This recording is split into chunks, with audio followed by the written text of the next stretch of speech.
করতেছে, পেটের মধ্যে কেন রড ঢুকে গেছে। লাগো, আগে যদি জানতাম যে বাচ্চা হইলে এরকম কষ্ট সহ্য করা লাগবো, তাইলে বাচ্চা আমি জীবন নিতাম না। দাঁড়াও, আমি কৈতরে কই দিছি। হ্যাঁ, ও কৈতরে, কৈতরে হইছে মা, আর খেলা করো লাগবো না। তুমি বুঝতেছো না তোমার বাবার কষ্ট হইতেছে? লক্ষ্মী মায়ের মতন ঘুমায় যাও। হ্যাঁ,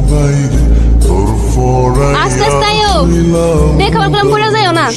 আরে কিছু হইব না, এখনো শরীরে যে শক্তি আছে তোমার মতো তিন ধারে তুলে আছে আমার। ও মা গো রে, মা গো কই তুমি? তোমার গর্ভবতী পোলাটা বইরা আচার খাইছে, তাড়াতাড়ি আহ।